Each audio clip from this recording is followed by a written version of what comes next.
Entro yo.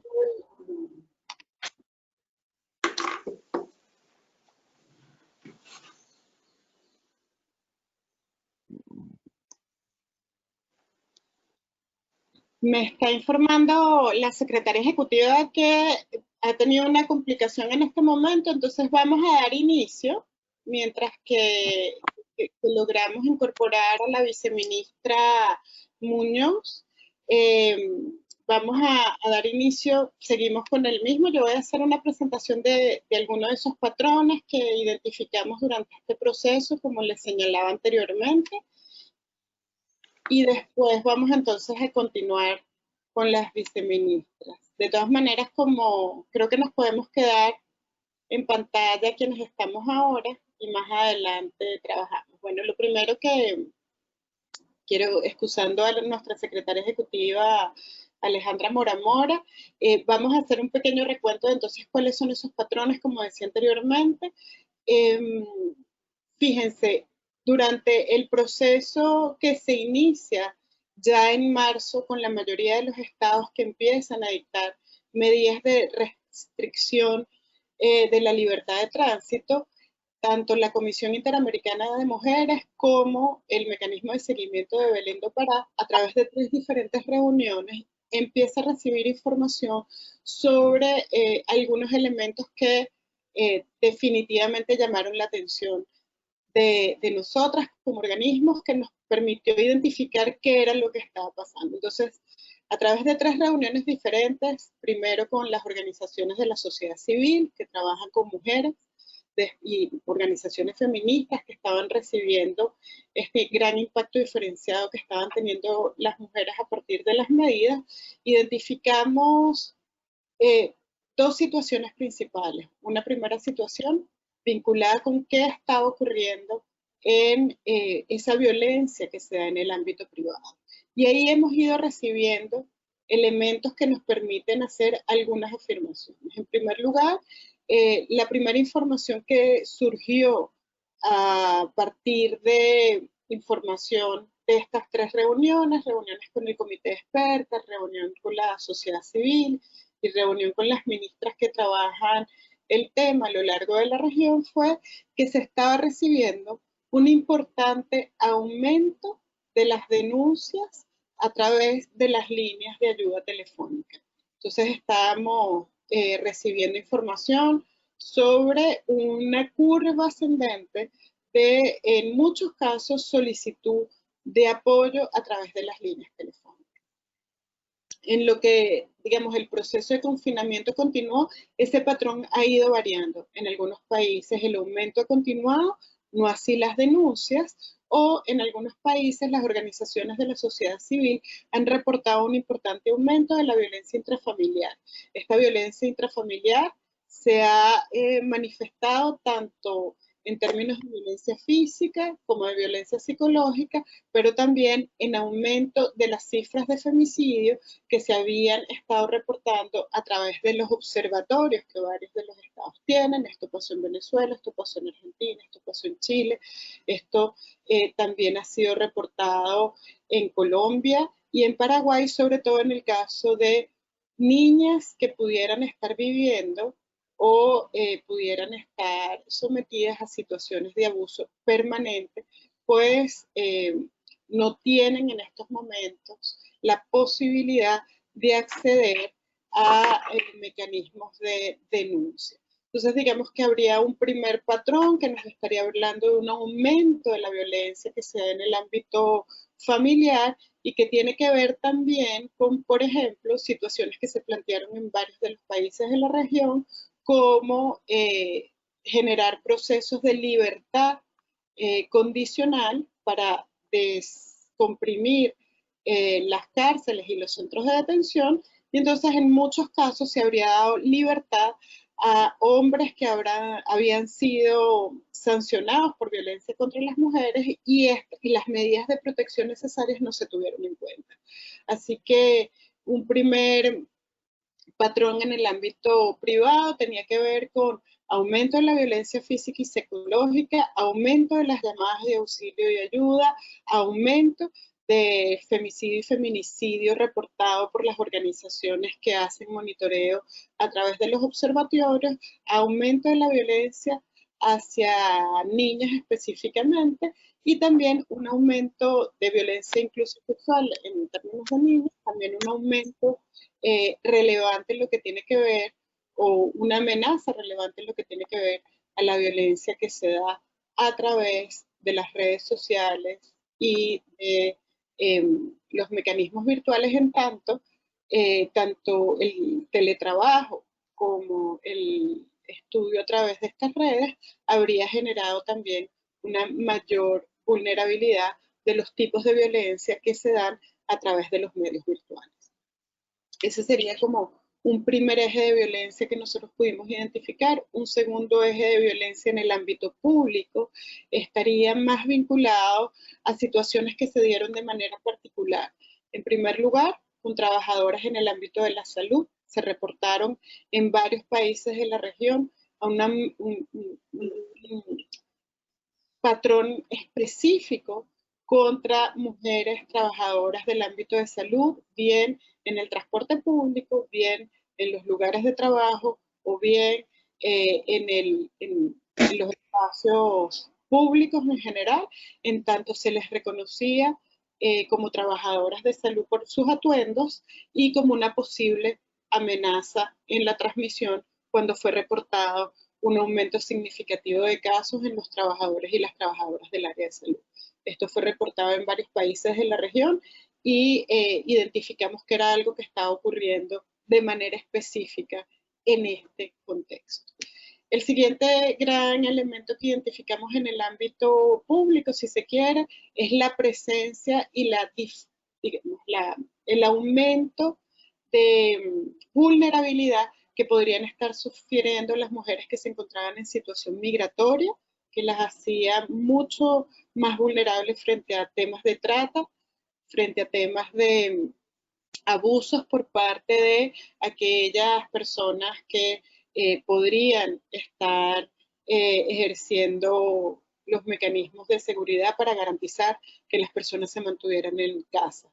Nosotros identificamos que las mujeres que estaban en tránsito también, pues pasaron a ser, por supuesto, una población específicamente más vulnerable, precisamente porque carecían de un sistema de salud que las pudiera acoger, pero también carecían de los mecanismos apropiados para protección, en tanto muchas de ellas se encuentran en una situación diferente por su condición migratoria. El tercer elemento tenía que ver con las mujeres trabajadoras informales, que al estar en la calle podían estar sometidas también a una mayor vulnerabilidad por las medidas de confinamiento que se estaban implementando a través de toques de queda o a través de mecanismos más represivos por parte de cuerpos de seguridad del Estado. Eso fue identificado también en algunos de los países que implementaron toques de queda o en algunos de los países que implementaron medidas mucho más restrictivas. Por último, identificamos también un grupo de mujeres que denunciaba el hecho de no poder salir a denunciar, en tanto el costo de las multas o los mecanismos de represión para que la gente se quedara en casa las afectaba de manera diferenciada. Así que tuvimos un contexto digamos, de violencia que se estaba generando no solo en el ámbito privado, sino también en el ámbito público, y que requería evidenciar estos patrones, ¿no? Entonces, bueno, con estos patrones de violencia que fueron identificados, o con estas dimensiones de la violencia que venían ya viviendo las mujeres, partiendo sobre todo de una base en que las mujeres ya estaban, como ustedes saben, vivimos en una de las regiones más violentas para ser mujer en el mundo y una también de las regiones más desiguales del mundo.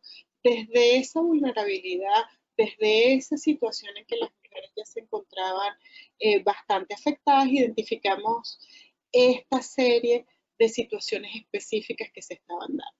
Y en ese sentido, pues la invitación era con las ministras a que nos pudieran compartir cuáles son algunas de las medidas estructurales que se han profundizado por un lado, pero también algunas de las medidas específicas que se han generado para estas situaciones. Sabemos que en muchos países también no se podría afirmar concretamente que haya un aumento de la violencia, pues sí, precisamente porque los mecanismos para denunciar también se han, precisamente por las medidas, se han convertido en nuevos mecanismos en muchos casos, en mecanismos virtuales en muchos casos, mujeres que no tienen acceso a la información en muchos casos o acceso a las redes informáticas también. Entonces queremos saber un poco cuáles son esas medidas, cuáles son, como decía anteriormente, las medidas que se han profundizado, cuáles son las lecciones aprendidas de esta nueva realidad en que nos estamos encontrando todos, y en función de eso, pues ya yo le daría sin más preámbulo la entrada a la ministra Patricia Mora. Ministra, de nuevo, bienvenida. Gracias por estar acá. Le dejo entonces a usted en el uso de la palabra. Muchísimas gracias. Encantada de compartir el espacio con ustedes. Efectivamente, no voy a repetir lo que todas sabemos, y es que esta emergencia está suponiendo una serie de impactos particulares para las mujeres, y además pues ha profundizado las desigualdades preexistentes a la pandemia, y entre ellas se incluyen las de género. Es decir, hay mujeres que nos reportan pérdidas de empleo, dobles y triples jornadas, ahora que el sistema formal de educación está cerrado, ahora que tienden a saturarse los servicios sanitarios. Es decir, las mujeres debemos de diversificar nuestras labores e intensificar nuestras labores de cuidados.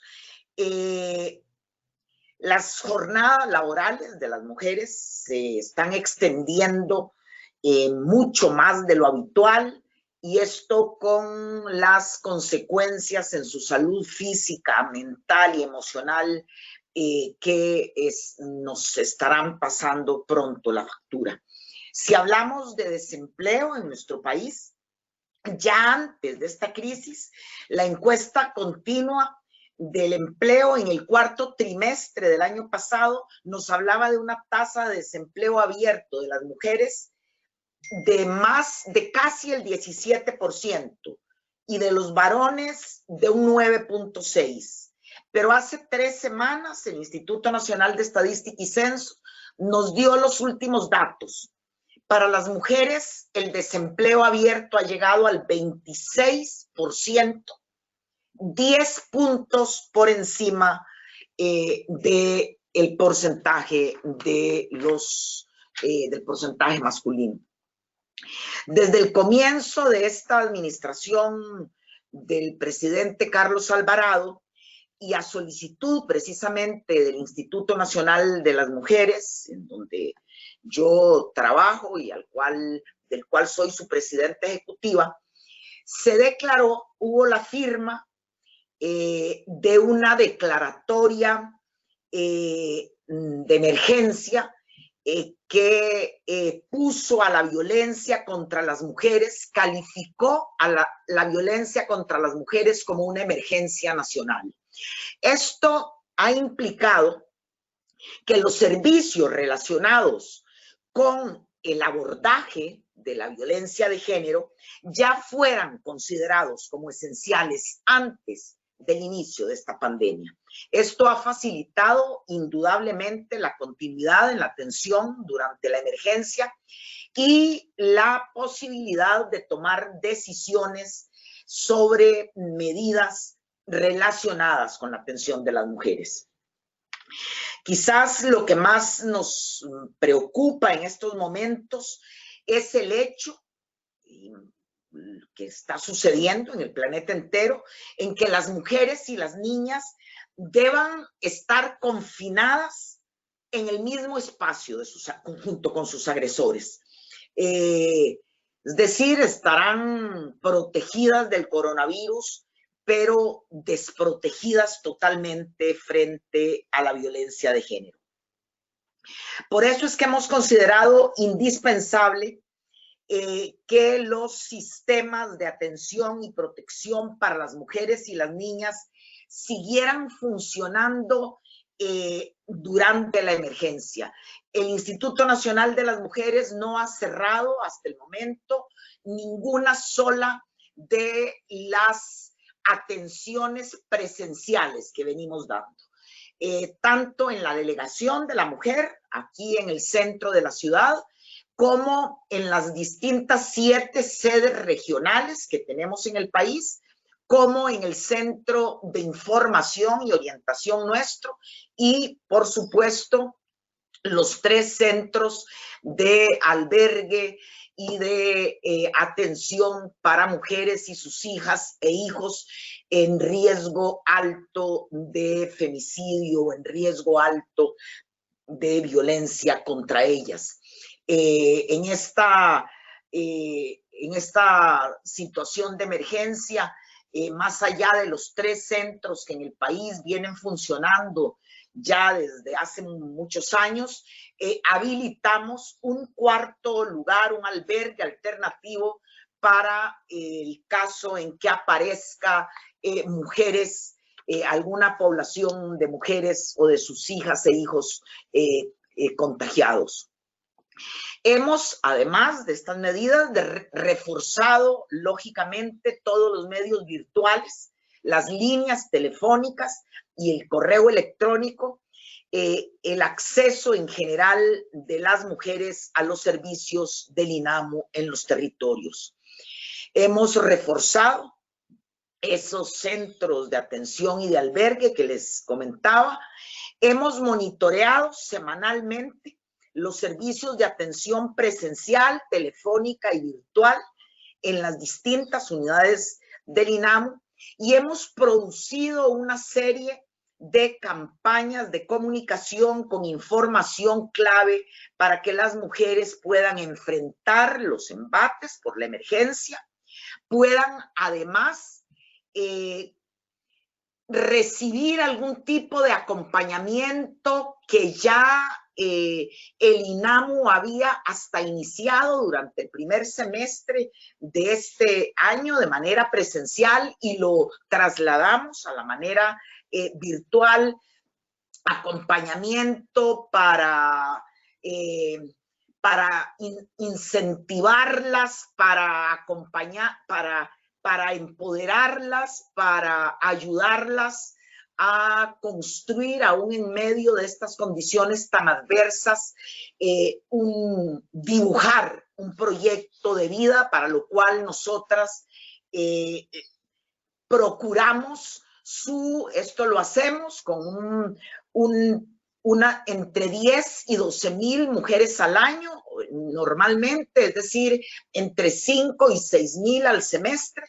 Este primer semestre iniciamos con 5,200 mujeres de manera presencial y el curso o estos talleres de formación humana terminaron con 4,900, es decir, conseguimos mantener el contacto semanal con esa población dispersa en todo el territorio nacional, exceptuando pequeños grupos de mujeres a los que atendíamos, que por razones de conectividad les era imposible continuar de manera remota.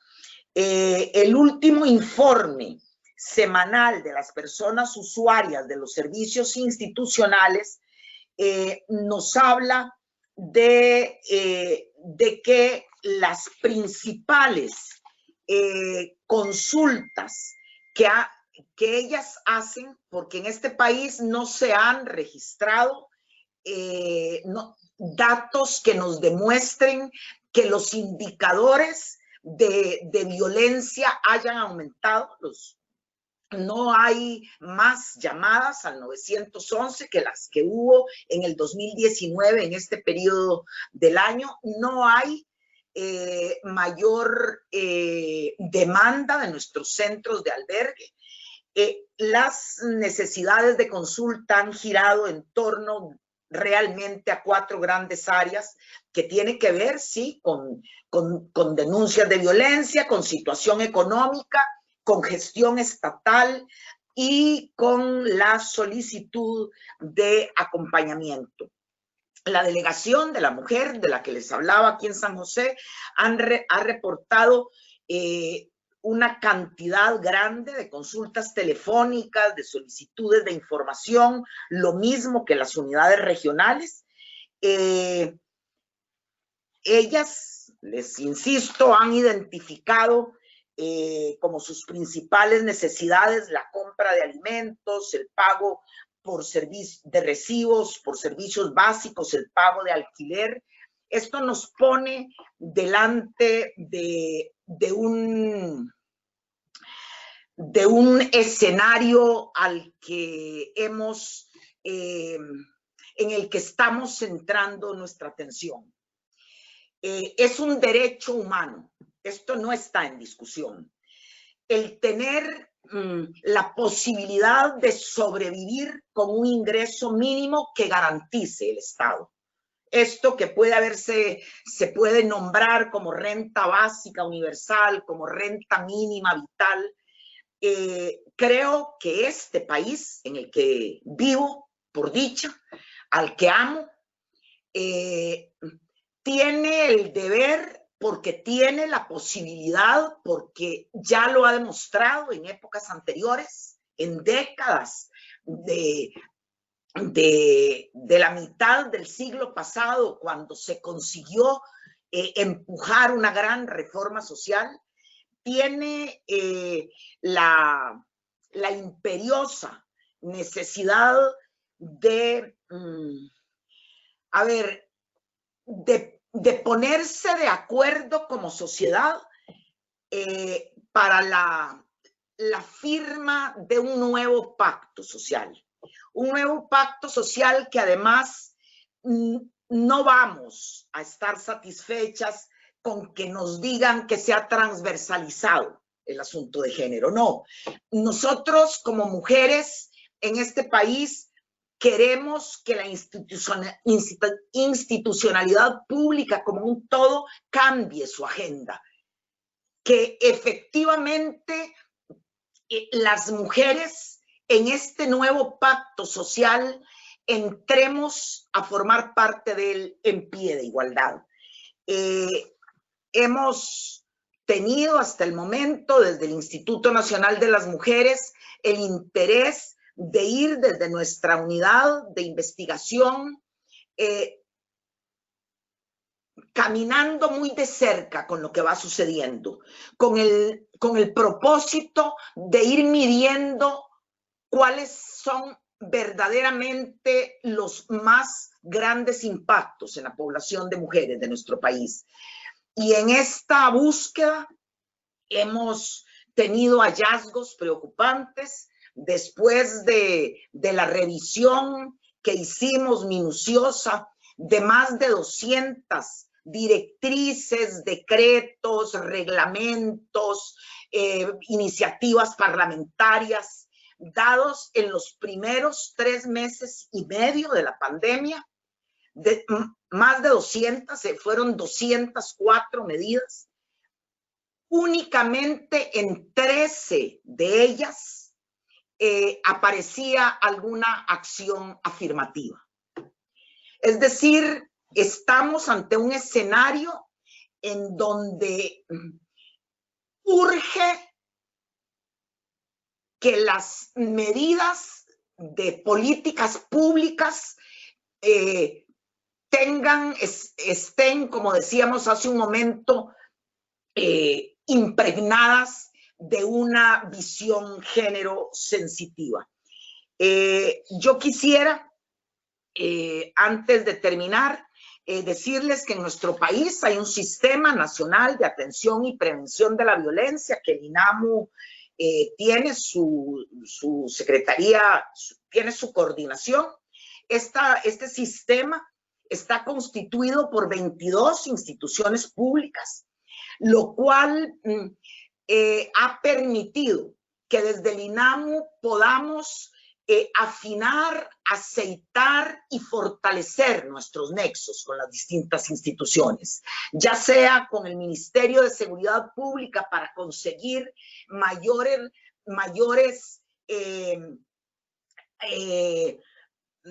protocolos para dar primeros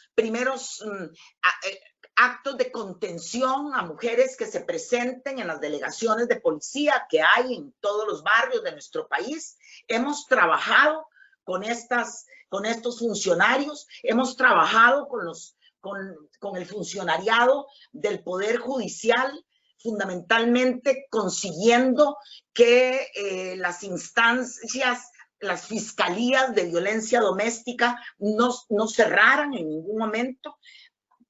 Hemos estrechado nexos con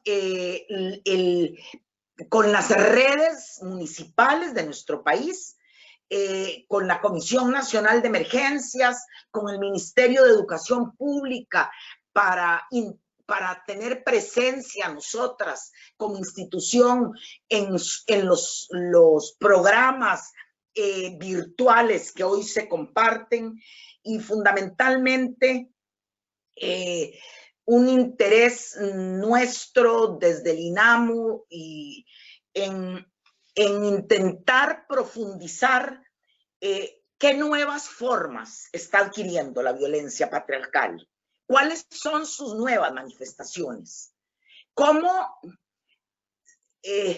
se configura en el marco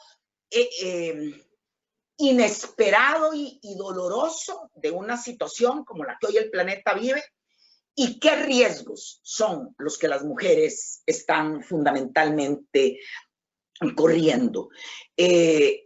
Teniendo desde el INAMU absolutamente claro que la violencia tiene 1000 caras y que una de esas caras es la pobreza, en la que viven miles de mujeres en nuestro país, más allá de los datos duros que les di sobre el desempleo abierto. En este país la informalidad tiene rostro de mujer, y por eso planes de subsidios que se han implementado desde el Ejecutivo no logran solventar, porque las mujeres no es que hayan perdido un empleo formal y que tengan una nota del patrón o del empleador, sino que antes vendían algo en el barrio o en la calle y ahora no pueden hacerlo. Y el tema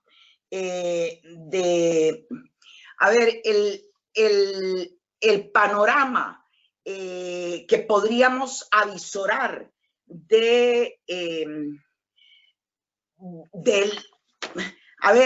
lo que puede ser una población femenina en la región empobrecida y habiendo perdido aquellas que lo tenían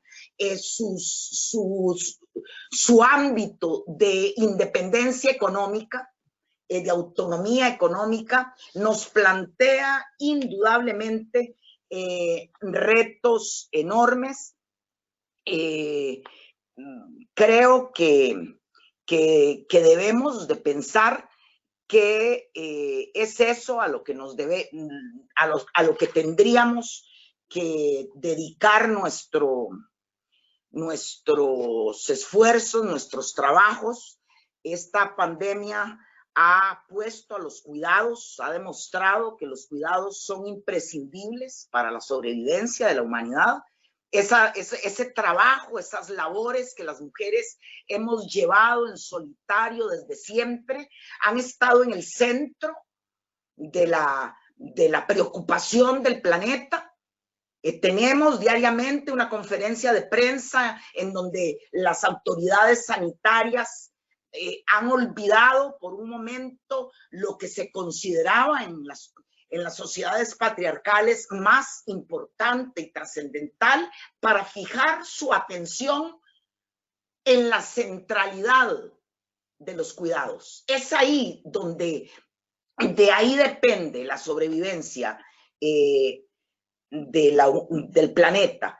Y yo creo que esto nos sitúa a las mujeres en un punto de inflexión que debemos de saber trabajar, que debemos de saber aprovechar para poder conseguir dar pasos hacia, en primer lugar, la corresponsabilidad social de toda esa carga de trabajos de cuidados, y para podernos situar en pie de igualdad en un nuevo pacto social que tiene que dar a luz nuestro país en esta emergencia.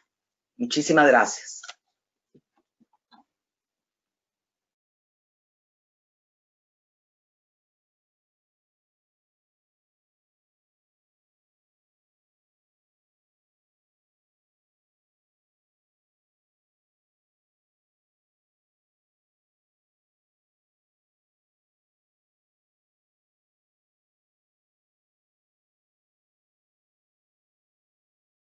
Perdón, estaba hablando y no me había dado cuenta que no me escuchaban. Decía que sí, que definitivamente un nuevo pacto social es lo que corresponde en este proceso, ¿no? Revisar nuestros vínculos en este sistema que claramente ha excluido a las mujeres y sobre todo, bueno, es un pacto que nos obliga a revisarnos como humanos, como humanas, el vínculo con la naturaleza, el vínculo con muchos de los aspectos de la vida que dábamos por hecho que eran así y que seguirían siendo así y que hoy en día nos ponen en un lugar de análisis permanente. Muchísimas gracias, ministra, gracias por participar con nosotras. Le agradecemos mucho su presencia en este webinario.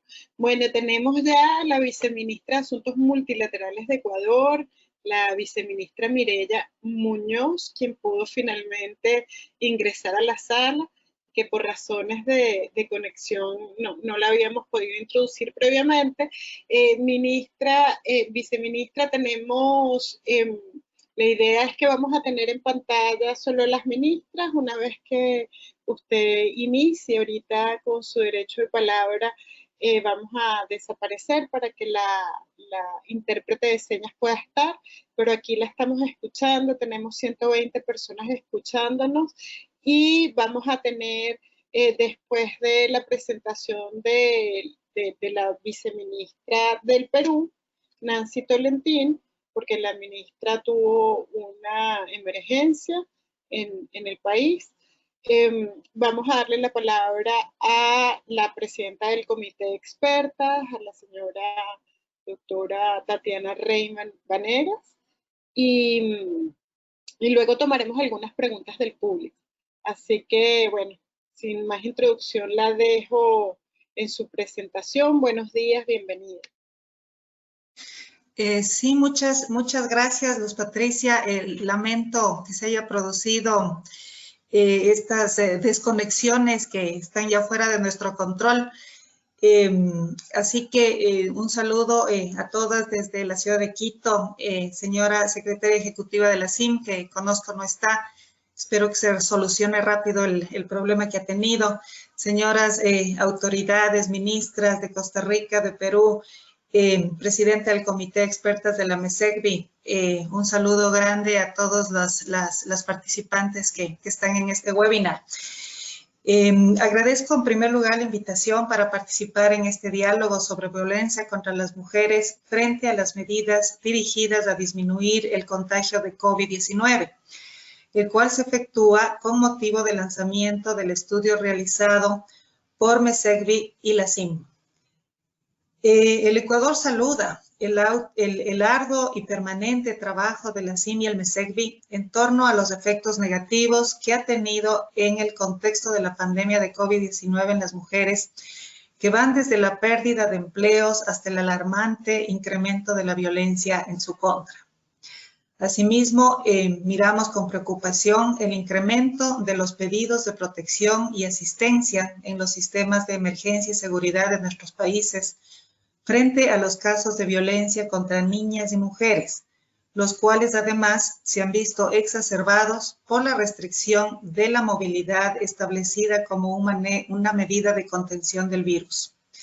En tal sentido, el Ecuador coincide con la imperiosa necesidad de fortalecer las políticas transversales a favor de las niñas y mujeres de conformidad con lo sugerido en el documento elaborado por CIM y NESEGBI. El Ecuador ha venido participando de manera proactiva en diferentes webinarios y encuentros que ha organizado la CIM, los cuales se han constituido en mecanismos importantes e idóneos de intercambio de experiencias y de mutuo aprendizaje. En cuanto a la construcción de protocolos de atención, comunicación y articulación de respuesta a violencia de género, el Ecuador ha implementado varias medidas de respuesta a la pandemia por COVID-19 para atender su efecto diferenciado sobre las mujeres.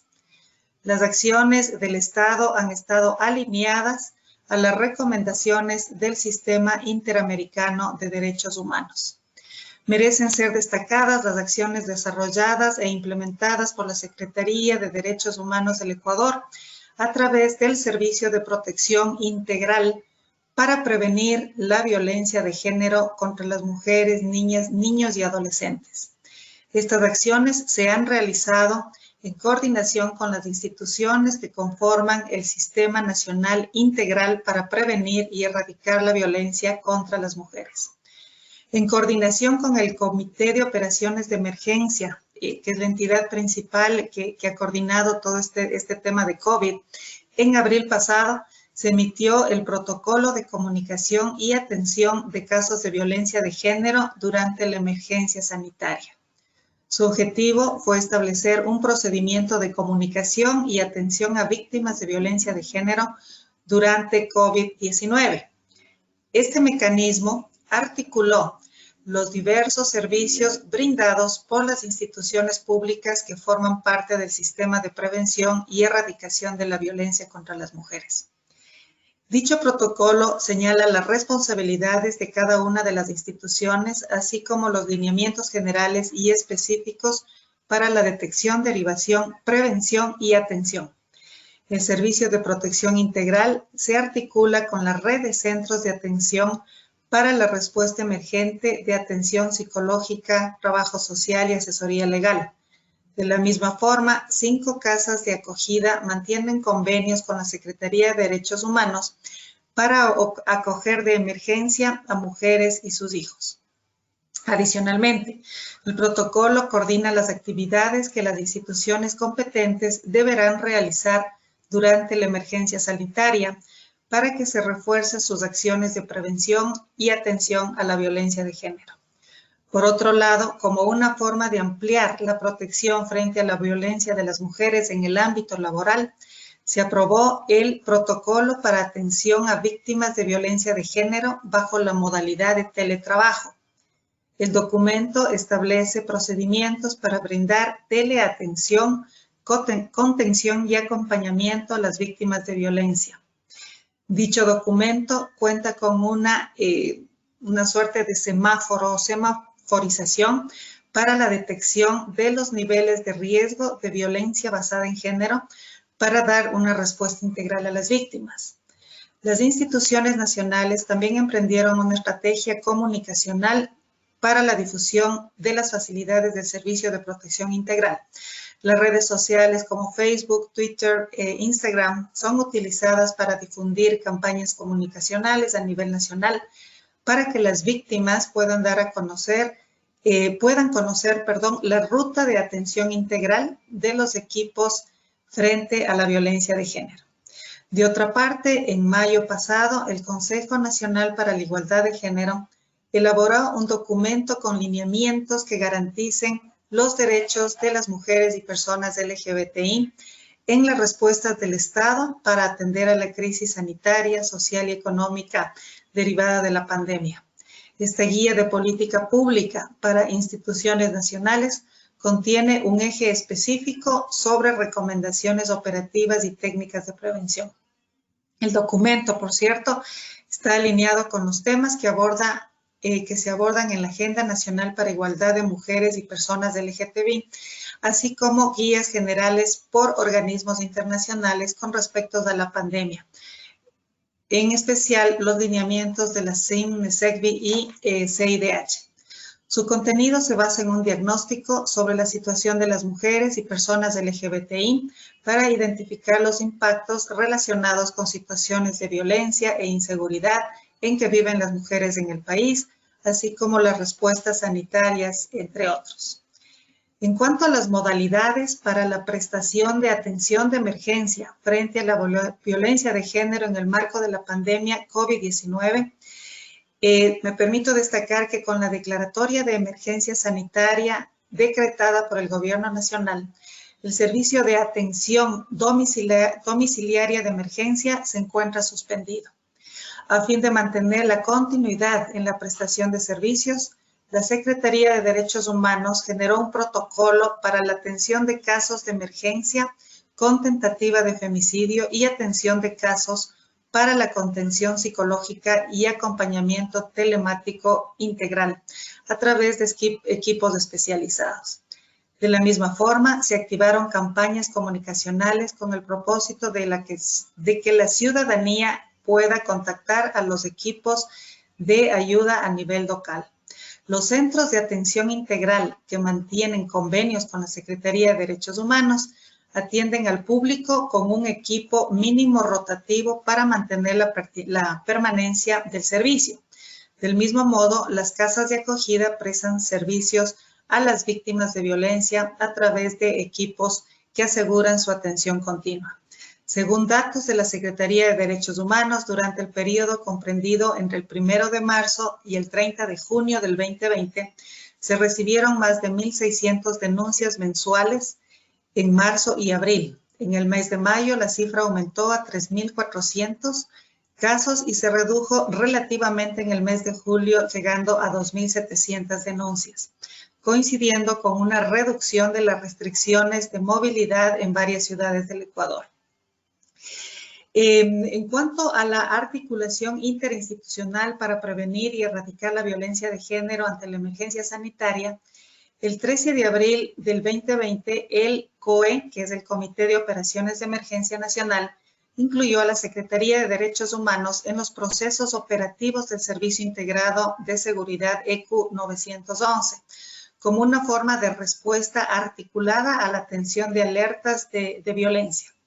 La inclusión de la Secretaría de Derechos Humanos como entidad de respuesta articulada del sistema ECU 911 implicó la entrega de las bases de datos de las llamadas relacionadas con la violencia de género. Esta articulación permite que los equipos especializados tomen contacto con las presuntas víctimas y se activen los servicios locales de protección para prevenir casos de femicidio. La Secretaría de Derechos Humanos ha realizado programas de capacitación y socialización de los protocolos de atención a las víctimas, tales como con las juntas cantonales de protección de derechos. De igual manera, la Secretaría de Derechos Humanos ha coordinado el traslado interprovincial de víctimas de violencia para la reunificación con las familias. Finalmente, en cuanto a las conclusiones, el trabajo de coordinación permanente ha permitido que las instituciones que forman parte del Sistema Nacional Integral se activen al momento de brindar atención a los casos de violencia en el contexto de la pandemia. Los servicios de protección integral se mantienen activados de manera constante para prevenir escaladas de violencia y responder a las eventuales emergencias y articular a los actores locales. Todas las medidas adoptadas por el Ecuador para la atención de víctimas de violencia de género durante COVID-19 responden a las responsabilidades establecidas en la Ley Orgánica Integral para prevenir y erradicar la violencia contra las mujeres, así como los diferentes instrumentos internacionales relativas a esta temática. Muchísimas gracias.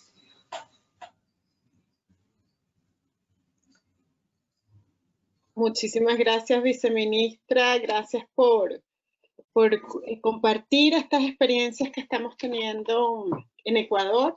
Como mencionaba anteriormente, la idea es tener un repositorio de lecciones aprendidas, un repositorio de experiencias que se están teniendo en los estados, un repositorio que nos permita como estados intercambiar lo que está funcionando en algún estado que puede funcionar en otro, pero también de ver cuáles son esas medidas que, como usted señalaba, hay medidas que han sido suspendidas, otras que se han ido implementando, y ver cuáles pueden seguir funcionando para el resto de los procesos que se están dando a lo largo de la región. Como ustedes saben, esto es parte del trabajo fundamental tanto de la Comisión Interamericana de Mujeres, que es generar políticas públicas, pero también parte de lo que hace el mecanismo en ese intercambio de estados entre pares que nos permita seguir construyendo mecanismos para garantizar la vida libre de violencia de las mujeres de la región.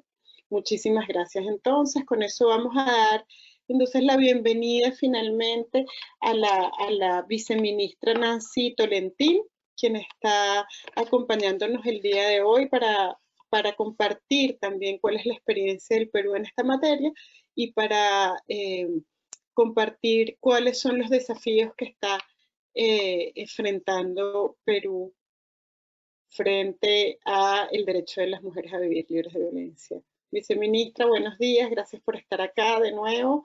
Le doy el uso de la palabra. Muy buenos días a todas y todos.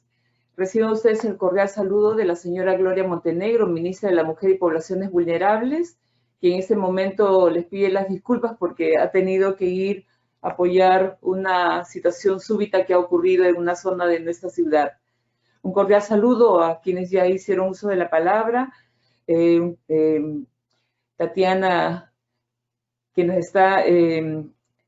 estamos esperando su presentación, a la ministra de Condición de la Mujer de Ecuador, Patricia Mora, un saludo cordial, a la viceministra Mireya del Carmen Muñoz, un saludo cordial desde el Perú. Definitivamente nos hermana una pandemia y otros dicen que es dos pandemias. Una, la pandemia del COVID-19, pero otra es la pandemia de la violencia contra las mujeres. El Perú, desde el 2018, declaró como una política prioritaria de atención la lucha contra la violencia hacia las mujeres, dado el alto número de feminicidios que se venía registrando. Y es que una sociedad como la nuestra, que todavía es machista, patriarcal, en la cual no se había visto en su real magnitud, no era de sorprenderse que ocurriera las situaciones de violencia que habíamos experimentado. Solamente quisiera mencionar, por ejemplo, que nosotros hicimos el año pasado una encuesta, la encuesta nacional de relaciones sociales, más conocida en Perú como la ENARES 2019, en donde medimos el grado de tolerancia de la población frente a la violencia.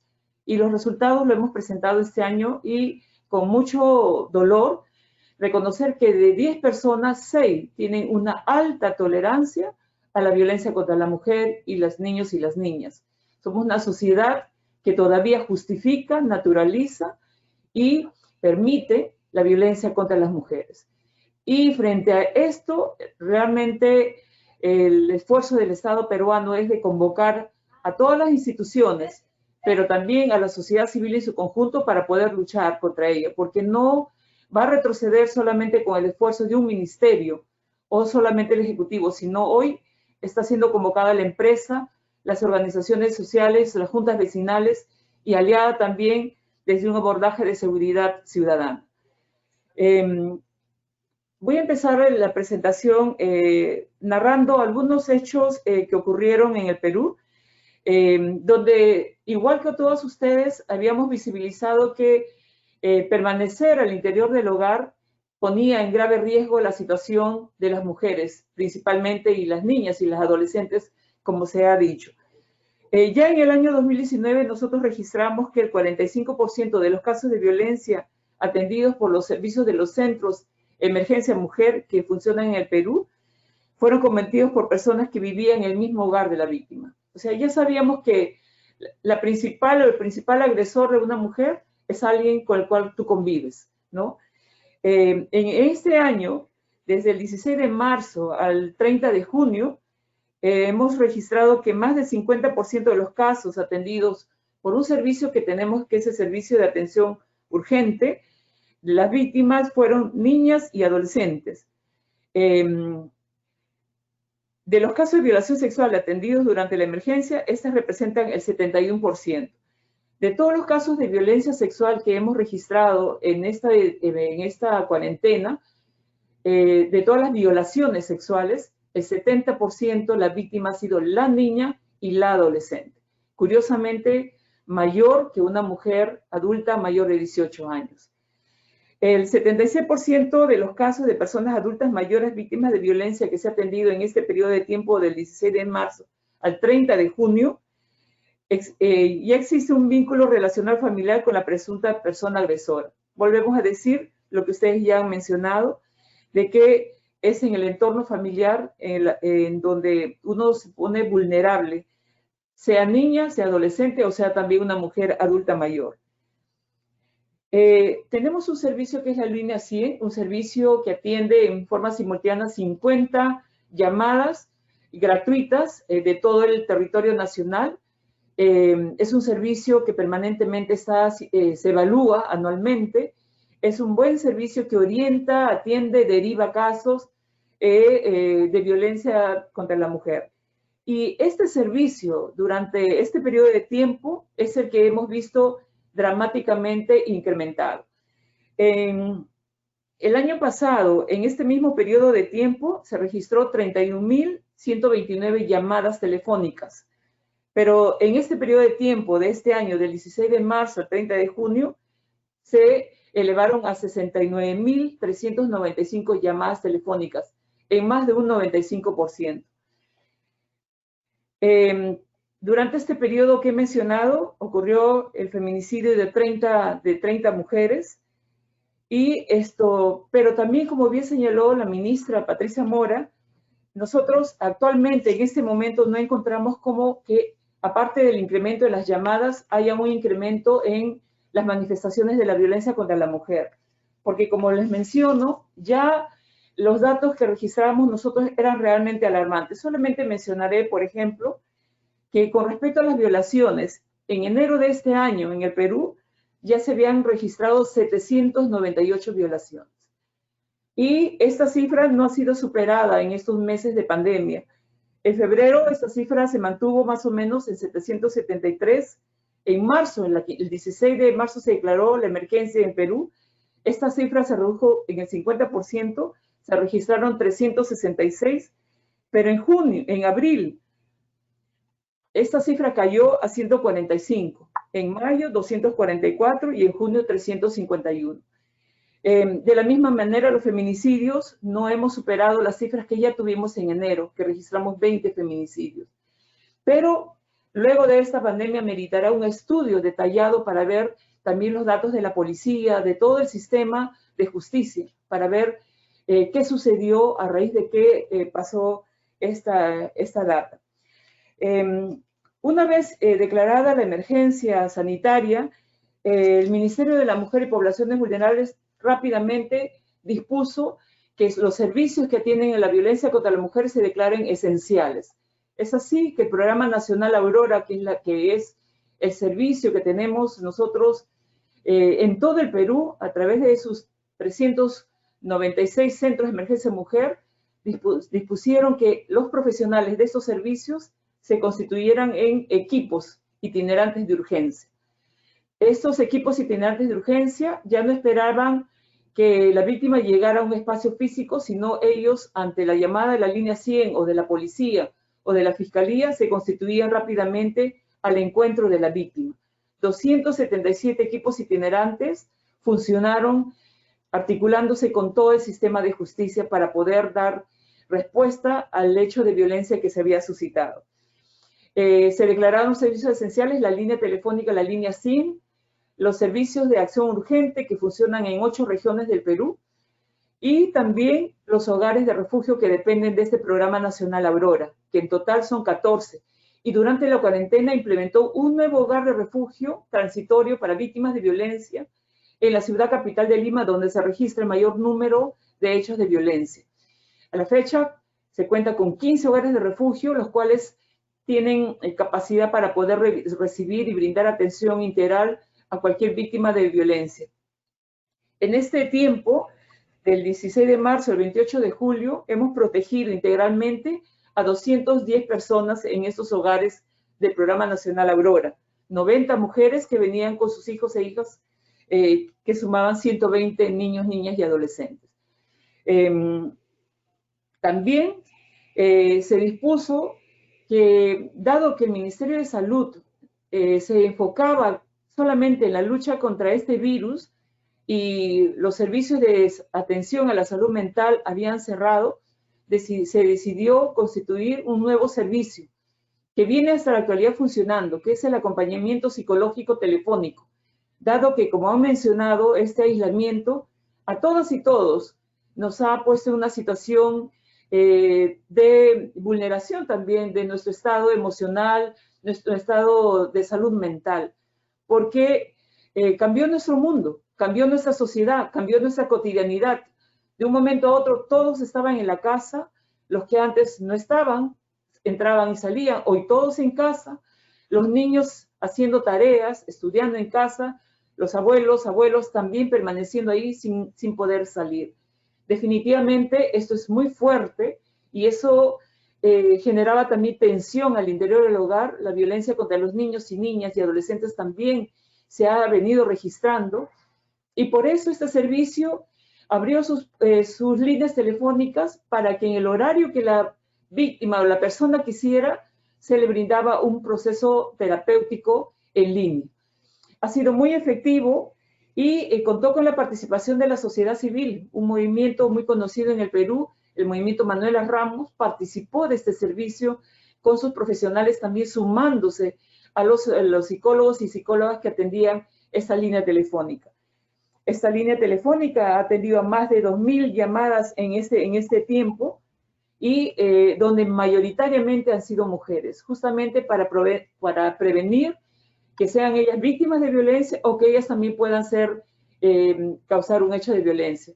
Lo mismo sucedió con los varones. Nosotros en el Perú, en tiempos de normalidad, tenemos un servicio de reeducación a agresores. Los psicoterapeutas de este servicio se sumaron a atender a los hombres para que ellos también puedan acceder a este apoyo psicológico y no provocar y no ser autores de un hecho de violencia.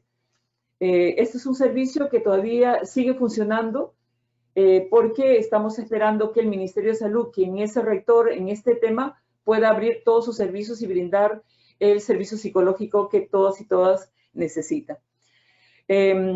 También hemos apoyado los hogares de refugio que no dependen directamente de este ministerio.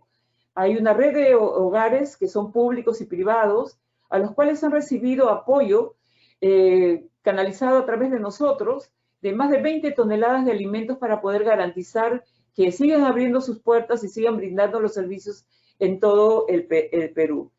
También hemos contactado y hemos logrado el apoyo solidario de todas las empresas telefónicas que operan en el Perú, quienes a través de sus servicios de mensajería telefónica difundieron nuestros servicios, porque queríamos que las víctimas, que las mujeres, presuntas víctimas de violencia, puedan saber que los servicios venían funcionando y que puedan saber que no estaba sola, aún en esta pandemia, que podía acceder a servicios del Estado. Más de 2 millones de personas han recibido en sus dispositivos celulares mensajes de texto diciendo: si eres víctima de violencia, llama a la línea 100. Si eres testigo, por favor, denuncia, busca ayuda para esa víctima. Y eso es lo que se ha registrado en esta pandemia también, la solidaridad. Tal vez apagada por mucho tiempo, hemos visto gestos de solidaridad. Hoy el testigo de violencia se ha involucrado. El testigo de violencia, el vecino, vecina que estaba en una residencial, en un condominio, que escuchaba gritos, que sentía cosas que se rompen, que veía niños encerrados, son los que han llamado a esta línea 100. Nos ha permitido ir a comunidades nativas, a comunidades rurales, a comunidades donde normalmente tal vez no llega la presencia del Estado, pero gracias a la línea 100 y a estos testigos y testigas hemos podido atender ese caso de niños y niñas o mujeres víctimas de violencia. Los establecimientos comerciales, la cooperación internacional también se puso de pie y colaboraron para poder desarrollar una campaña que se llama No Estás Sola. Esta campaña, a través de los diferentes supermercados, mercados, farmacias, puso carteles, perifoneaban con este mensaje: si eres víctima de violencia, llama a la línea 100. Si eres testigo, por favor, avisa, reporta, ¿no?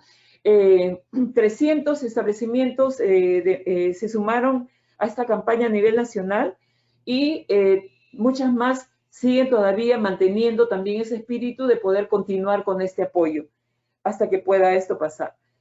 También en el Perú se constituyeron campamentos para personas que querían retornar a sus ciudades de origen. Estos campamentos en donde debían permanecer para ver, para superar si estaban contagiados o para que se realicen las pruebas, se implementaron campamentos masivos en la ciudad capital, principalmente, de donde partían buses para las distintas zonas del país. En estos lugares también el personal, tanto de los programas de INAVIF, del MIM, como del Programa Nacional Aurora, permanecieron todos los días para poder también ayudar a los que llamamos las personas, hombres y mujeres con sus familias que retornaban a sus ciudades de origen, pero también para prevenir hechos de violencia, porque sabemos que en situaciones de campamento, de emergencias, también puede suceder hechos de violencia. Desarrollamos también campañas preventivas, porque todos los estudios, todas las informaciones de la ONU, de todos los expertos y expertas, daban cuenta que en estas circunstancias se podía acrecentar la violencia. Y para prevenir ello, desarrollamos cotidianamente mensajes a través de las redes sociales. Mensajes no solamente para difundir nuestros servicios, sino también para poder manejar el estrés, la tensión, la incertidumbre, el agobio propio que sentían las personas, también para poder prevenir la violencia sexual contra la niña y la adolescente, que es lo que más nos ha dolido. Como digo, no es que no hayamos registrado, nosotros lamentablemente registramos alto número de violaciones a niñas y las adolescentes, pero teníamos la esperanza de que podía esto no suceder con tal magnitud. Si bien es cierto, no hemos superado las cifras que en normalidad hemos tenido, pero sí hemos trabajado muy fuerte con la sociedad civil en desarrollar cartillas, spots, mensajes informativos, videos de todos los medios, videos en silencio, con personalidades, con YouTube, a través de canciones en diferentes lenguas. También lo hemos hecho a nivel nacional justamente para poder prevenir, para que la niña, la adolescente no se quede sola en casa, para que no salga a altas horas de casa, para que realmente se minimice el riesgo en el cual estaba expuesta. Hemos desarrollado la prevención de la violencia durante la emergencia, que la llamamos también, aparte de la campaña No Estás Sola, Vivamos Sin Violencia también en emergencia, en el cual hemos contado con el apoyo y acompañamiento de diferentes organizaciones civiles, ONGs, cooperación internacional, para poder desarrollar una gama de recursos para que podamos a nivel nacional realmente velar porque esos hechos no se incrementaran. También hemos fortalecido y adecuado el Sistema Nacional Especializado de Justicia de Violencia contra la Mujer e integrantes del grupo familiar. Hemos dado un importante decreto legislativo, el decreto legislativo 1470, en el cual se priorizaba que las medidas de protección que se debía dictar debería ser el retiro del agresor. Es una figura que no se usa mucho, curiosamente. Se puede usar, pero la mayoría a veces pide que la víctima sea llevada a un hogar de refugio. Este decreto legislativo pidió que todos los casos de violencia, dispuso, todos los casos de violencia, independientemente del grado de su riesgo, deberían ser atendidos con prontitud, con celeridad. Y se desarrolló toda una campaña de capacitación, de sensibilización a los operadores de justicia para que se cumpliera. Desde este ministerio se monitoreó y se hizo seguimiento. También dispuso que todos los operadores podían usar los medios tecnológicos para poder dar las medidas de protección, para poder dar el acceso a justicia que la víctima requería y necesitaba. En esta temporada hemos visto sentencias de cadena perpetua, de 30 años de prisión. Hemos visto este sistema funcionando de una manera articulada con los equipos itinerantes del programa Aurora, lo cual hemos monitoreado. También en esta temporada no solamente hemos brindado cursos de capacitación autodirigidos para profesionales en violencia de género, sino también un curso de especialización para fiscales, jueces y juezas y efectivos policiales. Un importante número de funcionarios públicos se inscribieron y estamos con una segunda versión de este importante curso. También en el Perú existe, por normativa, por la ley 30364, una comisión multisectorial de alto nivel, integrado por la Policía Nacional, el Ministerio Público, Poder Judicial, la Defensoría del Pueblo, el Ministerio de Justicia, el Ministerio de Educación, el Ministerio de Salud. Los titulares son integrantes de esta comisión de alto nivel. Durante la pandemia no ha dejado de sesionar, han tenido 3 sesiones virtual por esos medios tecnológicos, pero en el cual han podido sesionar para poder hacer ajustes, para poder tomar acciones y para poder seguir reforzando las medidas para poder que la víctima realmente tenga los servicios garantizados para ellos, ¿no? Asimismo, se ha dotado de servicios colaterales para que los equipos trabajen de una mejor manera. Se garantizó los equipos de bioseguridad para todos los equipos que se desplazaban para la atención de las víctimas, para que estén protegidas. También debemos decir que nuestras trabajadoras que brindan esta atención integral, que brindan los equipos itinerantes de urgencia, los servicios de atención urgente, es una atención con psicólogo, trabajadora social y abogada. Todos ellos han contado con toda la indumentaria necesaria para poder atender. Hemos tenido casos de víctimas de violencia que también eran personas que tenían el COVID-19 y sin por eso han sido dejadas de atender. Cada uno de los casos se han atendido con prontitud y celeridad. También hemos dotado de unidades móviles a 8 servicios de atención urgente que tenemos en el interior del país para poder ayudarlos y colaborar, que estos se desplacen rápidamente. El Perú tiene una diversidad cultural y geográfica, hay lluvias, hay heladas, triaje, entonces las unidades móviles realmente ayudan a ese traslado. Como decía al comienzo, la solidaridad también en este momento se ha manifestado y nuestros equipos se han trasladado con la Policía Nacional, con el Serenazgo, los camionetas de la Cooperación Internacional, de la sociedad civil, para poder atender todos y todas rápidamente a una víctima. La pandemia nos ha golpeado y nos golpea de una manera mucho más despiadada a las mujeres.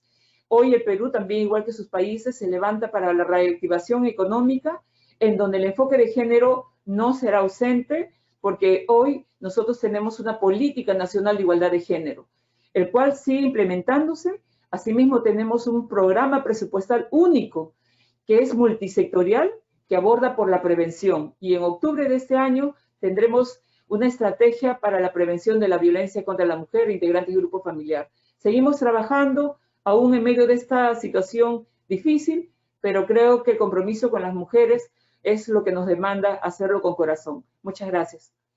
Muchas gracias. ¿Se me escucha? ¿Sí? Muchísimas gracias, viceministra. Gracias por estar acá. Tenemos un poco de retraso por los problemas técnicos que tuvimos esta mañana, entonces voy a darle sin mayor preámbulo la palabra a la presidenta del comité. Presidenta, tiene usted la palabra para contarnos sobre las recomendaciones y luego ya tenemos en línea un grupo de preguntas que quisiéramos hacer para una ronda final muy cortita de todas las ministras y las participantes. Muchísimas gracias. Presidenta, tenga la palabra. Sí, buenos días a todas las personas que nos están escuchando. Saludo ahora formalmente a la ministra de Costa Rica y a las viceministras de Ecuador y de Perú, y les agradezco mucho habernos compartido las experiencias de sus países y cómo están enfrentando esta situación de violencia contra las mujeres en el contexto de pandemia que nos ha obligado a adoptar medidas específicas. Como decía Luz Patricia al principio, hemos identificado una serie de patrones que de alguna manera ustedes también han reconocido en sus propios países, y a partir de eso se adoptaron una serie de recomendaciones por parte del mecanismo de seguimiento de la Convención de Belén do Pará, algunos que tienen que ver con la prevención y atención de la violencia, en particular políticas públicas para ello, otros que tienen que ver con el acceso a la justicia, con políticas para el fortalecimiento institucional y con información y estadística.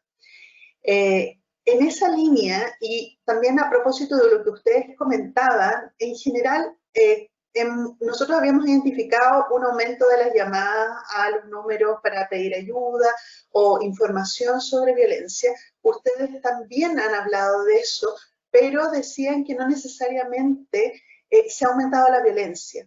Nos interesa particularmente que miremos esta situación, que miremos qué es lo que está pasando, porque si vemos que efectivamente están aumentando tanto las llamadas, pero no aumenta la violencia, ¿es que realmente no aumenta la violencia o no están habiendo formas para poder hacer las denuncias? Entonces, ¿cómo estamos midiendo esa violencia? A lo mejor necesitamos hacer más investigación al respecto. En particular, en relación con las medidas, algunas son las que ustedes ya han tomado. Por ejemplo, el tema de los espacios seguros, el que sigan funcionando los refugios y albergues existentes. En esa línea, ustedes, en general, en los 3 países, nos reconocen que se han mantenido y se ha reforzado en algunos casos en los refugios y los albergues existentes. Nos parece muy importante que esto sea así, pero que también se mire a poblaciones que a lo mejor normalmente no acceden a estos servicios y que a lo mejor ahora pueden estar en una situación de particular vulneración, como por ejemplo las mujeres migrantes. También nuestras recomendaciones van en la línea de la detección de la violencia, por lo que estábamos diciendo, o sea, hay formas que a lo mejor las mujeres no están pudiendo acceder, y hay formas nuevas de violencia o que han aumentado, por ejemplo, la violencia a través de medios virtuales. ¿Ya? Las clases en general se están haciendo a través de medios virtuales. Entonces, ¿qué formas se están adoptando para identificar esas nuevas formas de violencia? También la denuncia. Y ahí me parece muy relevante lo que ya decían en el caso de Perú, creo que en el caso de Ecuador, el involucrar a la comunidad, a la sociedad, que no dependa solo de las mujeres, sino que también del resto de la comunidad, y que si escucha algo, si sabe de violencia, puedan hacer esas denuncias. Sabemos que las mujeres están en las casas con sus agresores, por lo tanto, el adoptar medios para que ellas puedan hacer la denuncia o puedan pedir ayuda es muy importante. Entonces, por ejemplo, en algunos países se han adoptado servicios de telefonía inteligente o silenciosa. Eso nos parece muy relevante. Pero también tenemos que tener en cuenta que no todas las mujeres tienen servicios de telefonía inteligente, por ejemplo. Entonces, tenemos que pensar en toda la población. Me parece muy relevante que ustedes hablaran de cómo están difundiendo esas medidas, las nuevas medidas, las que existían. Eso es muy relevante, que podamos de nuevo llegar a toda la población, no solo a las personas, por ejemplo, que vienen a la capital o que tienen acceso a internet, etc. También hay otras formas de violencia. Por ejemplo, en el caso de Perú se mencionaba las violaciones que se cometen contra niñas, contra adolescentes y contra mujeres. También lo hemos visto en la región.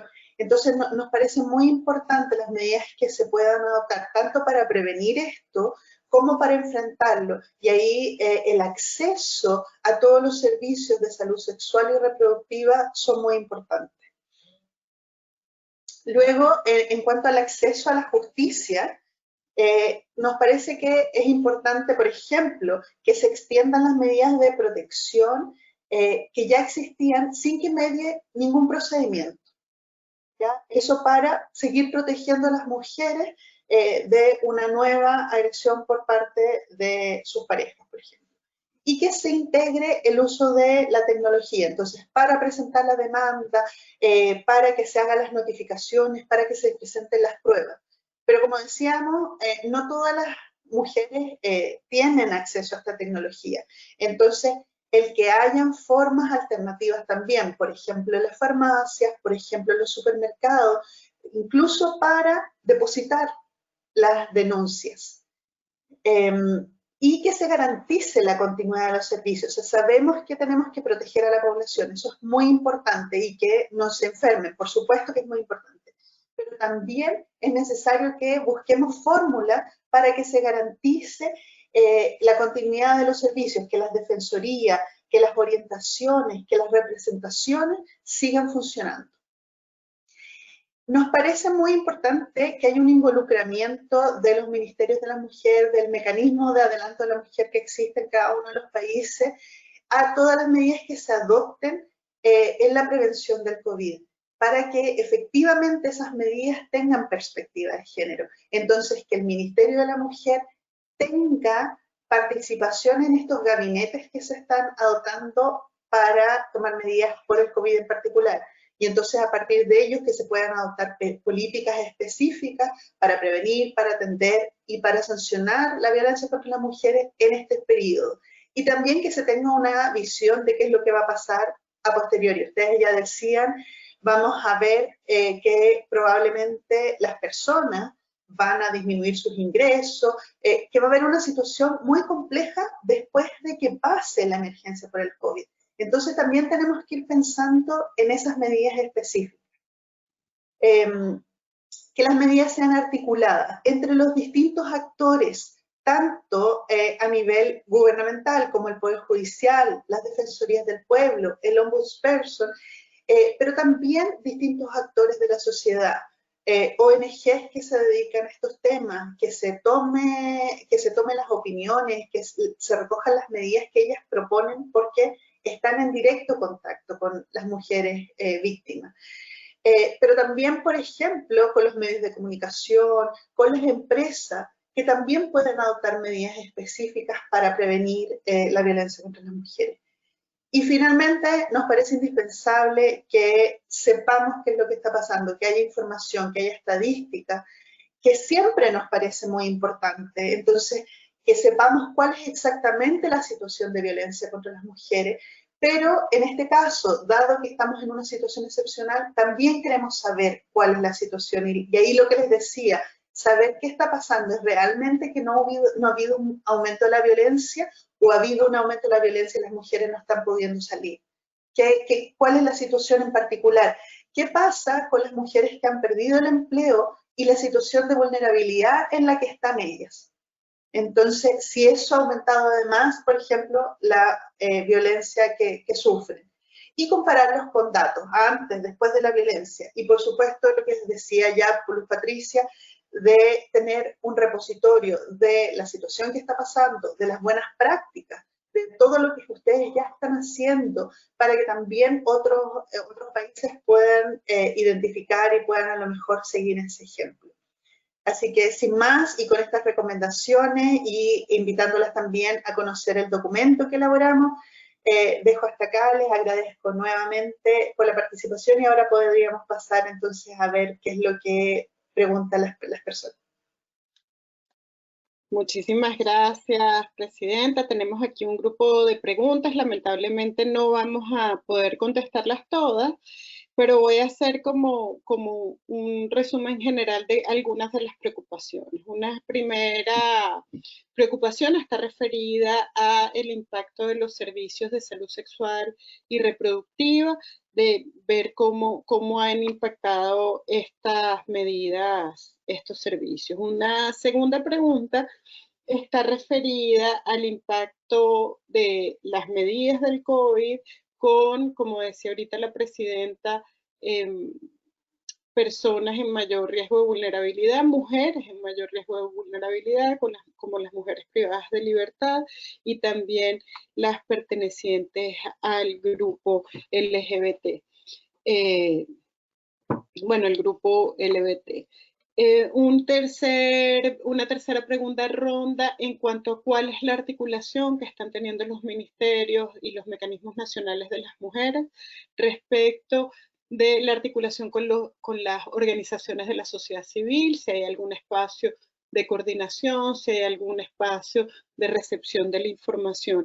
Y por último, una pregunta más referida a cuál es el impacto, si creen que las campañas, las nuevas campañas que se están haciendo ahora, los nuevos mecanismos que se están haciendo ahora, están teniendo un impacto en la cultura y en el comportamiento de las personas, si están teniendo mayor nivel de penetración en esos estereotipos de géneros que están mayormente erradicados. Bueno, con estas preguntas vamos a darle un último derecho de palabra a todas nuestras participantes en el mismo orden y vamos a tener 2-3 minutos cada una para poder contestarlos y después de eso le daré entonces la palabra a nuestra presidenta Tatiana Rey Venegas para que haga el cierre de esta reunión. Entonces, ministra Mora, por favor, tiene usted la palabra. Sí, yo desgraciadamente tuve que salir a firmar unos documentos que me enviaron y me perdí, así que preferiría que me perdí la primera parte de las preguntas. Si habla otra compañera y yo me voy enterando de qué fue, cuáles fueron los temas sobre los que más preguntaron. Sí, puedo hacer una revisión de las preguntas. Una está vinculada, déjenme que lo tengo aquí anotado, una está vinculada a cuál es la situación de los servicios de salud sexual y reproductiva, si se han visto afectados o si se está fortaleciendo la capacidad de respuesta en ese sentido. Otra estaba relacionada con el impacto de las campañas que se están teniendo ahora. La siguiente estaba relacionada con los grupos más vulnerables, como las mujeres privadas de libertad, también las mujeres con discapacidad o las que pertenecen al grupo LGBTI. Y por último, cuáles eran los niveles de articulación feminista. También me llegó otra última acerca de si ustedes como mecanismos han tenido un aumento del presupuesto, una afectación del presupuesto positiva o negativa. Esas serían las preguntas y con eso daríamos después el pase a nuestra presidenta. Muchísimas gracias. Sobre la inquietud sobre servicios sexuales y reproductivos, nosotras hemos sobre el 5º mes que tenemos de la pandemia, hemos tenido 2 campañas de comunicación dirigidas a la seguridad sexual y reproductiva. Entonces, de distintos tipos de acercamientos a la población más joven, fundamentalmente porque he oído y en nuestro país también se ha dado datos alarmantes sobre la violencia que experimentan niñas y adolescentes. Tenemos, desgraciadamente, un aumento en los casos. Este país cuenta con indicadores altos de, por ejemplo, de embarazo adolescente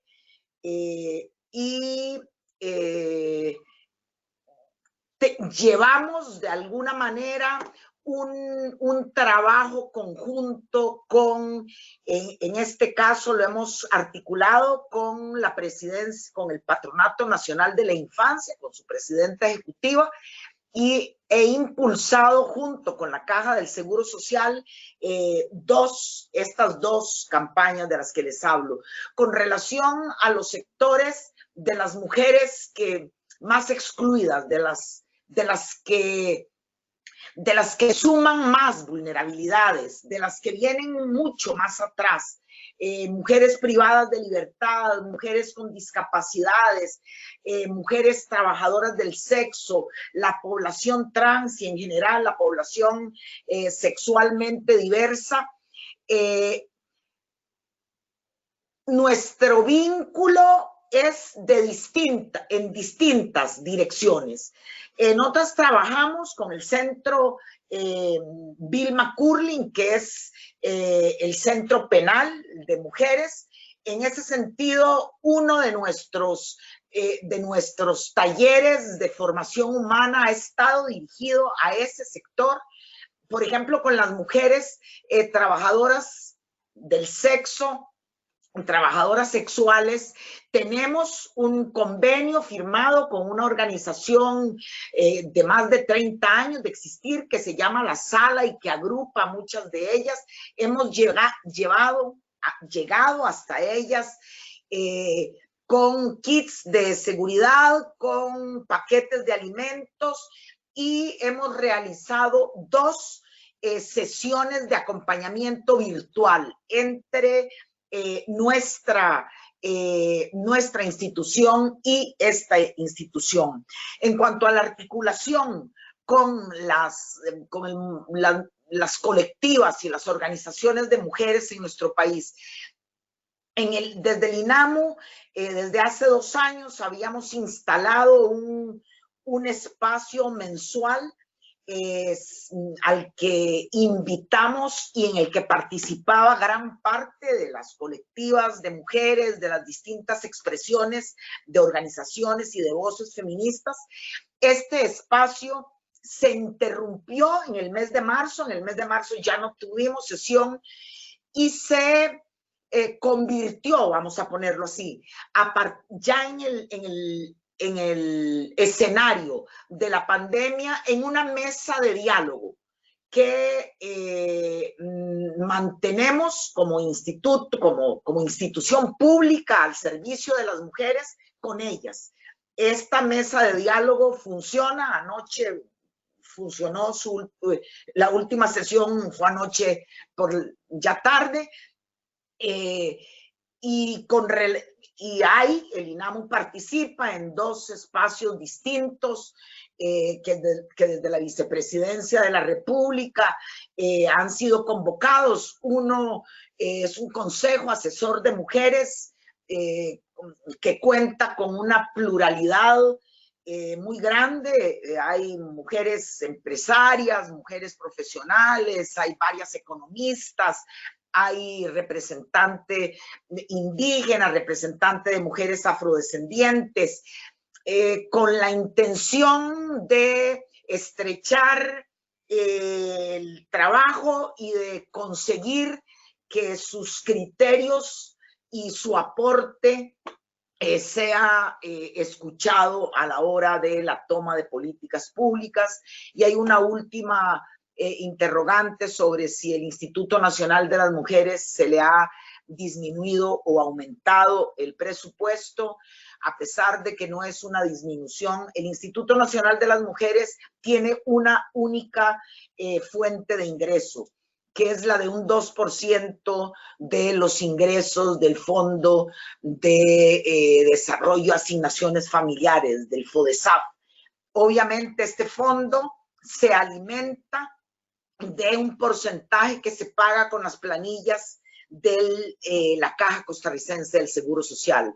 Al dispararse el desempleo y por ende lo de las planillas de funcionarios y de trabajadores en general que cotizan a la caja, los fondos del FODESAF han disminuido. Ese 2% será menor, por lo tanto, y ya sabemos de una disminución. Es una institución con unos ingresos bajos, y ya fue anunciada una disminución del presupuesto para lo que queda de este año y para el año entrante. Muchísimas gracias.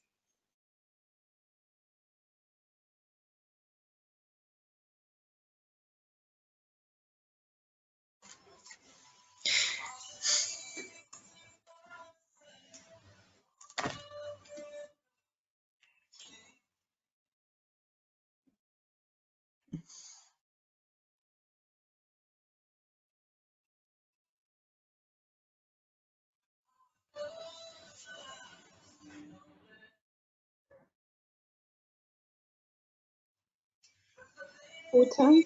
Ya. Bueno, muchísimas gracias, ministra Mora. Tenemos a embajadora Muñoz, que se va a tener que retirar pronto, así que le doy la palabra con todo antes. Muchísimas gracias. Sí, los teletrabajos son una hora a continuación de otra, así que agradezco por darme la palabra. En cuanto a las preguntas, en cuanto a los impactos en los servicios sexuales y reproductivos, evidentemente ha habido un impacto, obviamente, porque con el COVID-19 muchos de los servicios de atención sanitaria se vieron saturados.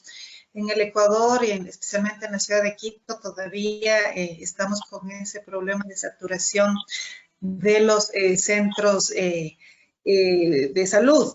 Entonces, obviamente, ha habido una postergación de la atención sexual para los servicios sexuales y reproductivos, y ese es uno de los temas que se los está abordando justamente con el Ministerio de Salud y otros entes públicos relacionados, para que haya una atención que no se interrumpa. Pero este es un tema que está en proceso, y obviamente se deriva de la gravedad del número de casos que tienen que ser asistidos por los hospitales y centros de salud a nivel nacional.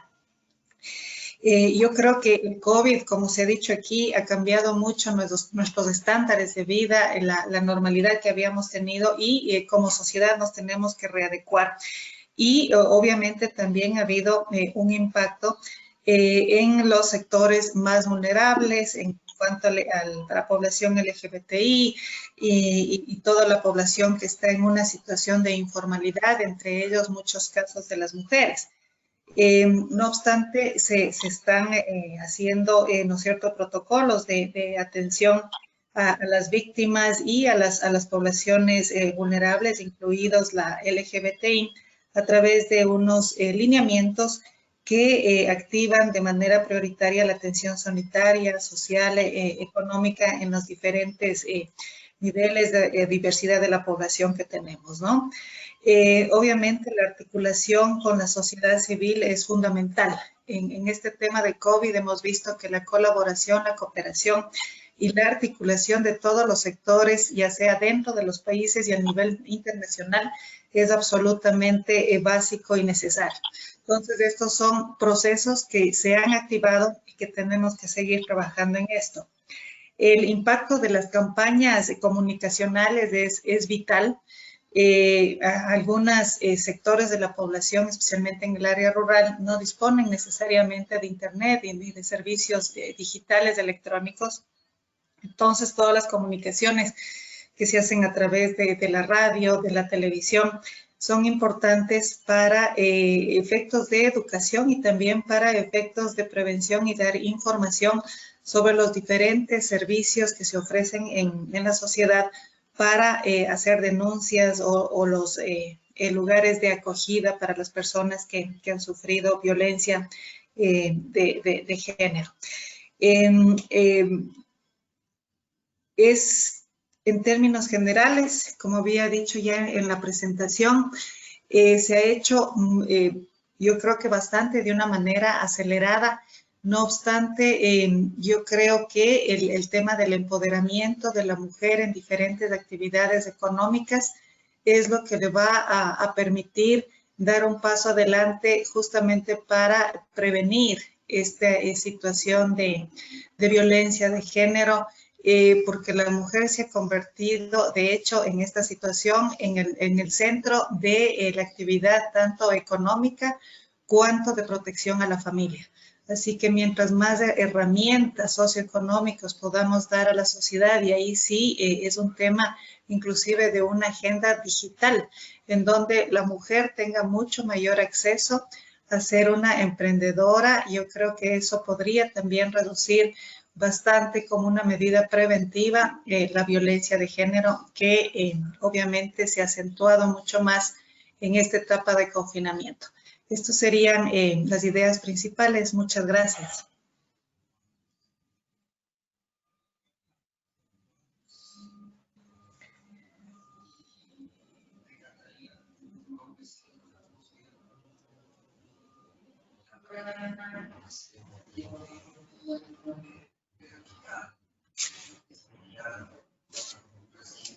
Perdona. Viceministra del Perú, le doy entonces la palabra. Muchísimas gracias, viceministra Muñoz. Gracias por la invitación. Yo me despido. Mil gracias. Muchas gracias. Bueno, definitivamente el Ministerio de Salud, creo que de los países se dedicaron a enfrentar este virus y realmente en algunas ciudades también fueron desbordados por toda esta situación tan grave que se presentaba. Sin embargo, en nuestro rol nosotros hemos alertado al Ministerio de Salud para que estos servicios de salud sexual y reproductiva no paralicen y todo lo contrario, ¿no? Continúen brindándolos a todas las mujeres que lo requieren. Se sacó una directiva del mismo Ministerio de Salud aclarando que los servicios estaban garantizados. Nos falta tener la información de parte de ellos con respecto a los casos de violencia sexual para ver cuántos casos de violencia sexual sí accedieron al kit de emergencia, porque está normado, incluso en este decreto legislativo 1470, se dispone que estos servicios deben estar garantizados sobre todo en los casos de violencia sexual, ¿no? Para poder prevenir situaciones mucho mayores, aparte ya del hecho violento que ha sufrido la mujer. También hemos desarrollado sesiones con diferentes grupos de mujeres.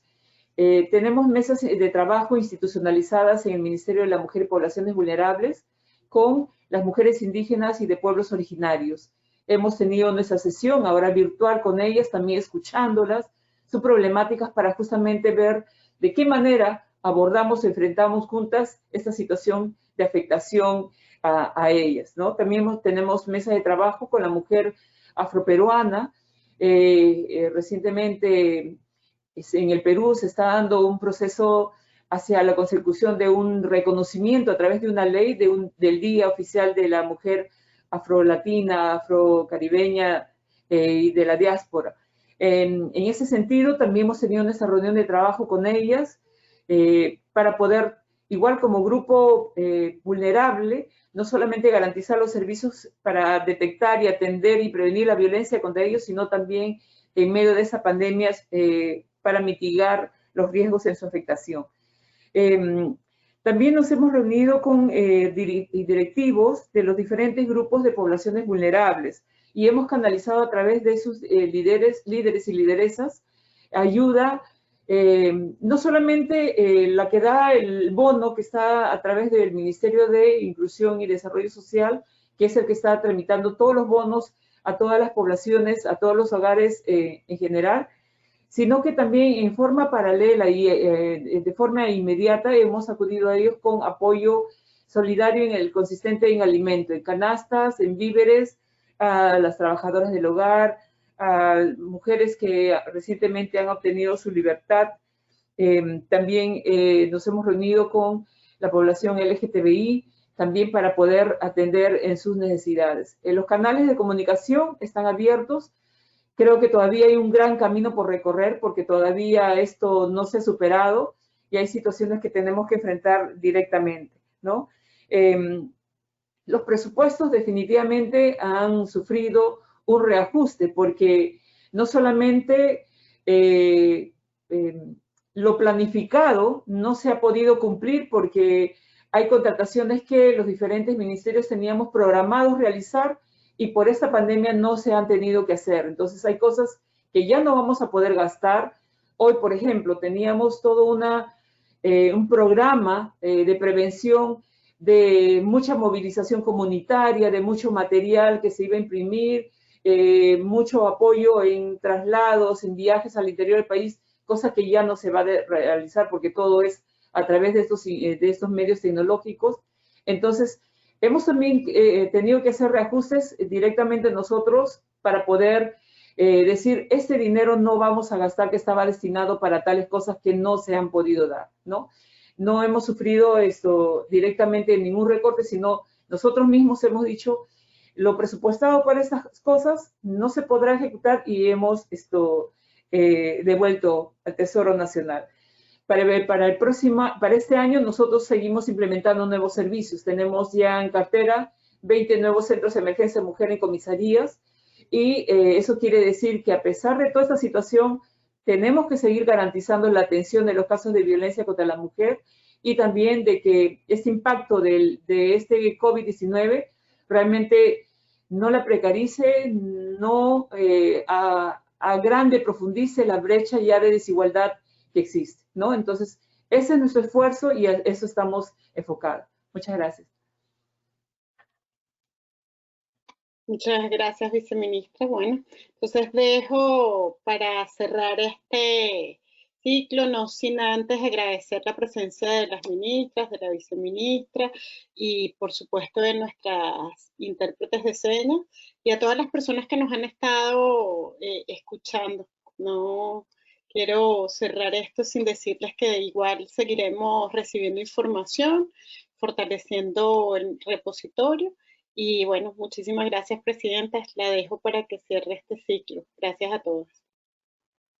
Sí, muchas gracias. Creo que ha sido muy ilustrador todo lo que nos han contado. Efectivamente han traído información muy relevante que queremos, como dice Luz Patricia, seguir recibiendo para ver efectivamente al final de esta pandemia qué fue lo que pasó, cómo lo enfrentamos y prepararnos frente a posibles nuevas situaciones que puedan en algún día volver a suceder.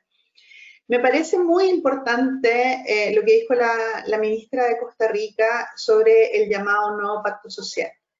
Creo que es muy importante que empecemos a pensar en serio el cómo las mujeres podemos incorporarnos en todos los ámbitos, cómo todas las políticas, programas, etcétera, se hacen con una mirada de perspectiva de género y que estemos involucradas como la mitad de la población que somos, que no nos afecten formas distintas de violencia, que seamos valoradas según como seres humanos, como merecen todas las personas.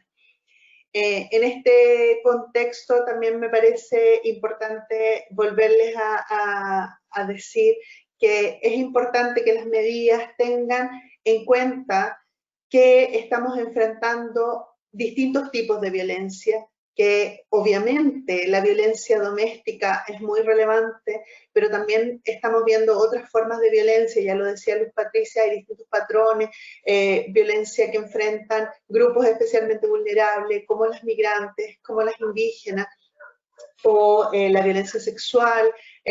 Entonces, tener presente eso y que las medidas que se adopten sean mirando a ese distinto tipo de medidas, pero también con esta visión interseccional. No solo estamos en las capitales, también estamos a lo largo del país y las mujeres están en distintas situaciones que agravan su situación de vulnerabilidad. Y la posibilidad de articularse con otros ministerios, con los otros servicios, con la sociedad civil, que todos nos involucremos porque efectivamente tenemos que cambiar la mirada de la población para luchar contra las causas que llevan a que las mujeres enfrenten formas de violencia específicas. Entonces, con eso quiero dejar y agradecer a todas las personas que nos han estado escuchando. Está el documento, queremos seguir en contacto con ustedes, ministras y viceministras, y mucho gusto por haber participado en este panel. Muchas gracias. Muchísimas gracias, encantada. Muchísimas gracias. Hasta luego. Muchas gracias, hasta luego. Gracias a todos los que nos acompañaron.